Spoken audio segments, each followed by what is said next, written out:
Trongរៀបសួរលោកគ្រូខ្ញុំឈ្មោះរីស្រីប៉ខ្ញុំមកធ្វើវីដេអូអំពីការ compress file ចុងដំបូងយើងធ្វើការបើក machine របស់យើងហើយធ្វើការ login ហើយ check IP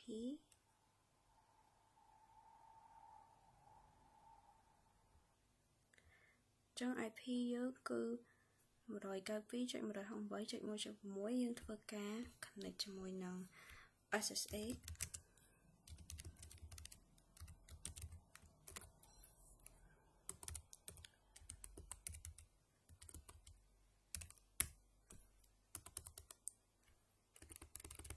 ហើយវាយ password យើងអញ្ចឹងយើងបាន connect SSH ចូលហើយអញ្ចឹង comment ដំបូងគេគឺ who am I ហើយ pwed check directory របស់យើងហើយយើង check ទៅលើ hostname គឺឈ្មោះហ្នឹងត្រូវហើយបន្ទាប់មកយើងធ្វើការបង្កើត file គឺយើងប្រើ command mkdir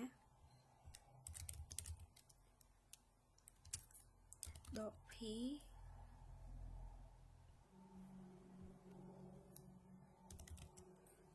យើងបង្កើត001ដល់010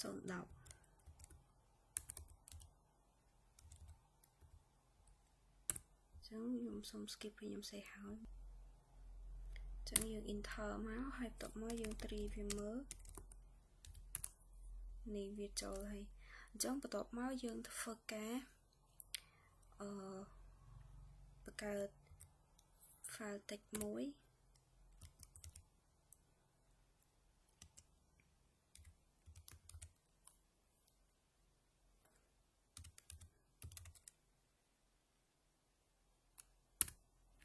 ហើយយើងវាយ hello ctext institution ហើយយើង control x ហើយយក y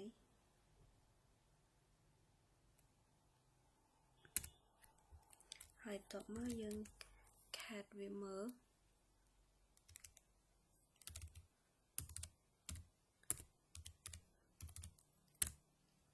នេះ hello ctext ចេញ message មកហើយបន្ទាប់មកយើងធ្វើការ copy file ដាក់ចូលទៅ copy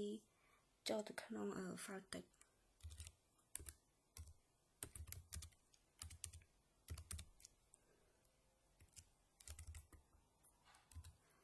ហើយយើងប្រើអាសញ្ញានេះបន្ទាប់មកយើង copy តគ្នារហូតដល់អស់កន្លែងហ្នឹងខ្ញុំសូម copy ហើយយើងដាក់002/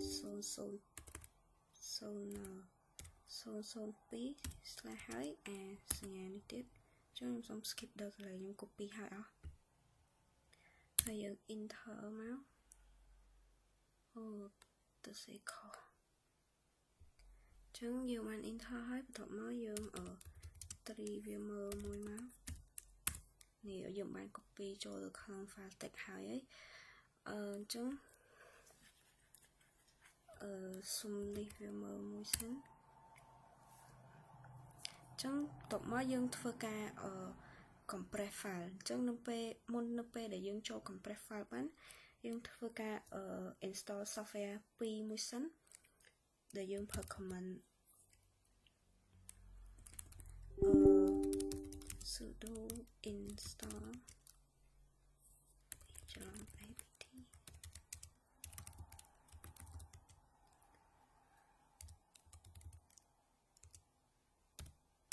អានេះគឺយើង command សម្រាប់ install 3យើងប្រើហ្នឹងដោយសារខ្ញុំធ្លាប់ download ហើយបន្ទាប់មកយើងធ្វើការត្រូវការ install zip មួយទៀតយើងគ្រាន់តែកែកន្លែងនេះដាក់zip វិញមកហើយ យើង enter ទៅយើងវានឹង download software នឹងមកឲ្យយើងហើយដើម្បីយើងធ្វើការងារនឹងទៅមុខបានយើងត្រូវការ install ពី software នឹងសិនដោយសារខ្ញុំ download ហើយអញ្ចឹងខ្ញុំសូមធ្វើការតទៅមុខcompress file អញ្ចឹងយើងប្រើថា .c vs ហើយយើងដាក់ឈ្មោះទៅ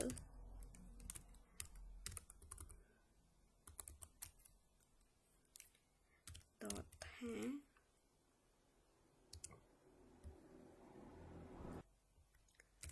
001ហើយយើងធ្វើការ enter មក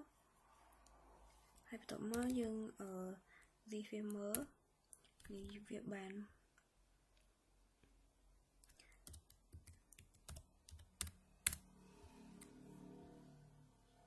នេះយើងបាន save វាមកហើយនេះហើយបន្ទាប់មកយើងធ្វើការ extract វាយើងប្រើថា .hvf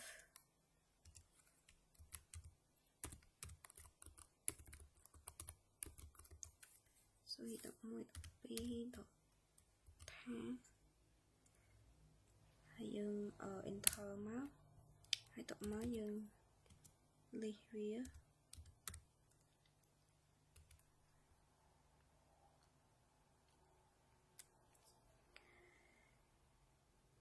នេះវាបានហើយប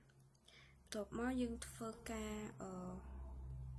នេះវាបាន001ហ្នឹងបន្ទាប់មកចឹងបន្ទាប់មកដើម្បីឲ្យយើង zip បានសាយកាន់ទទួលយើងត្រូវប្រើកតុយ G10 នេះចឹងយើងធ្វើការ compress វាតាមអាហ្នឹងដើម្បីបានមេទូច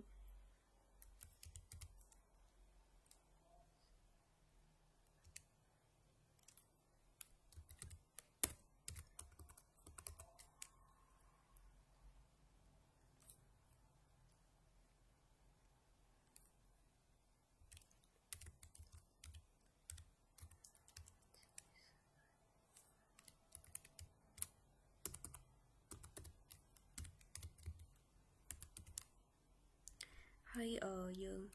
enter មកចឹងយើង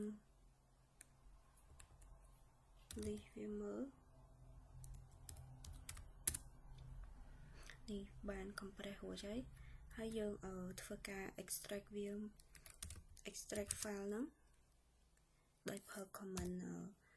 x.x .svf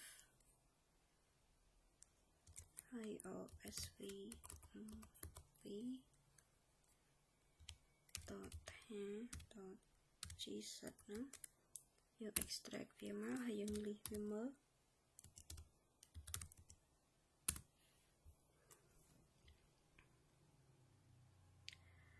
នៅពេលដែលយើង extract ហើយនៅពេលដែលយើងcompress វាហើយយើងឃើញថាអានេះគឺជា file ដែលយើង compress ធម្មតាដែលវាមាន 20k នៅពេលដែលយើងប្រើ compress ឲ្យវាកតុយ G10 វានឹងបន្ថយមេនៅសល់តែ521ហើយបន្ទាប់មកយើងធ្វើការ zip បែបធម្មតាដែលយើងប្រើ command zip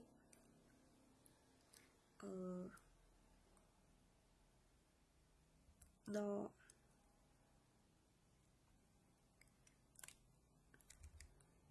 0អីច្រឡំដល់ OV SV 11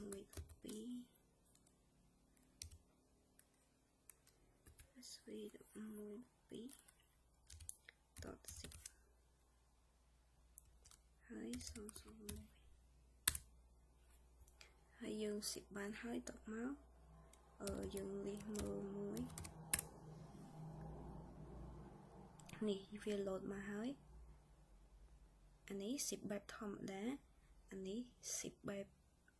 ថាហើយនេះកតុយ ZS គឺយើងឃើញហើយកតុយ ZS គឺបានយើង zip ទៅបានមេទូជាងគេហើយបន្ទាប់មកយើងធ្វើការ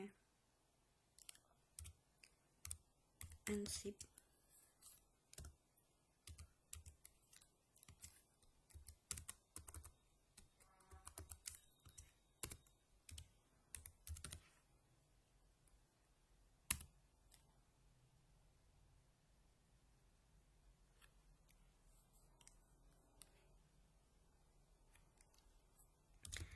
vừa cả review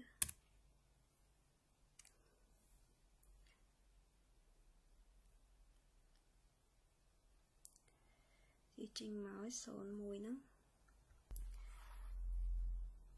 chúng nó thưa cả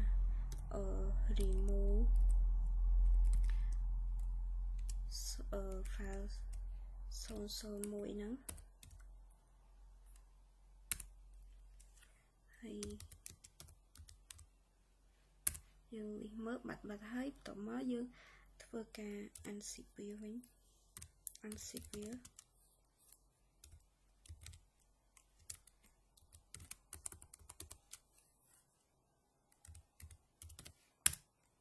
hay dương thưa cả review máu này dương bàn extract với màu vào nhỉ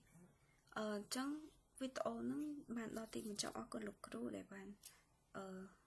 tu sna trong liệt lục cru